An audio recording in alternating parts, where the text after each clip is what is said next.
ওই শোনো, তুমি পায়ে ব্যথা পাইছো কেমনে? পড়ে গিয়ে। আচ্ছা, এটা নইলে বুঝলাম, তোমার আঙ্গুল কাটলো কিভাবে? সবজি কাটতে গিয়ে। বাহ, মন কই থাকে তোমার? তোমার কাছে। সব দোষ তোমার, সারাদিন তো তুমি আমার মনের মধ্যে ঘুরপাক খাও, তো আমার কি দোষ? আচ্ছা তাই না?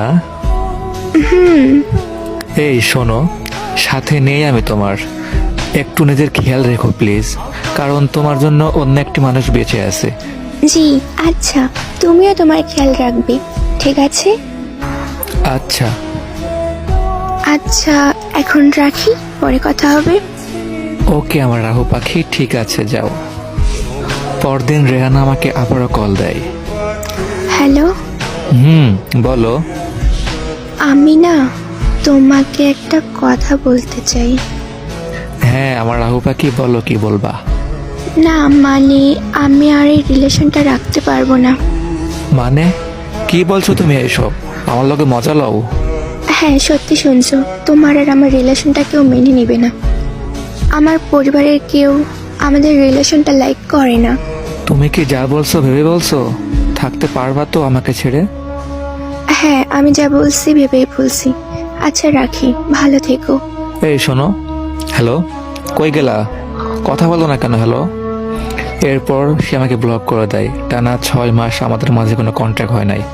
6 মাস পর হঠাৎ সে আমাকে আবার কল দেয়। হ্যালো, আসসালামু আলাইকুম। কেমন আছো? ভালো।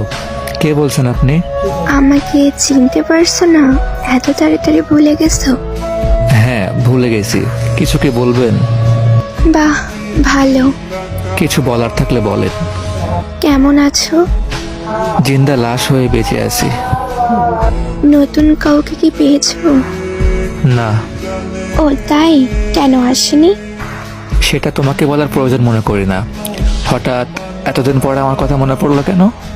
না এমনি। আচ্ছা একটা কথা বলি। হ্যাঁ বলো। তুমি কি এখনো আমার কথা ভাবো? এখনো কি আমাকে ভালোবাসো? না, এখন আর আমার তোমার প্রতি কোনো অনুভূতি নেই। আর এখন তোমাকে ভালোবাসি না। আর তোমাকে মনেও পড়ে না। এখন আমি একা চলতে শিখে গেছি।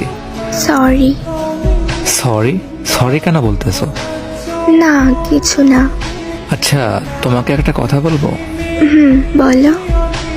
আচ্ছা বলতে পারবা, আমি কি এমন দোষ করছিলাম যে আমাকে ছেড়ে অন্য এক ছেলের হাত ধরে চলে গেলা?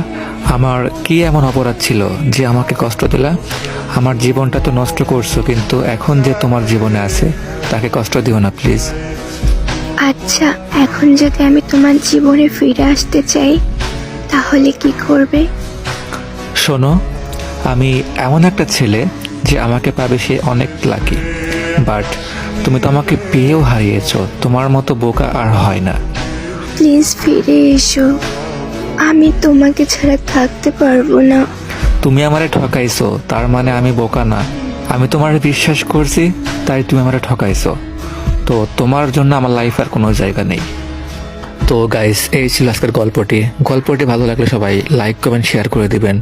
আর সবাই প্লিজ পেজটি ফলো করবেন আর আমাদের পাশে থাকবেন। ইনশাল্লাহ ভালো কিছু দেওয়ার ট্রাই করব। তো আজকের ভিডিওটা এই পর্যন্তই। সবাই ভালো থাকবেন, সুস্থ থাকবেন। আল্লাহ হাফেজ গাইস, দেখা হবে নতুন কোনো ভিডিওতে। আসসালামু আলাইকুম।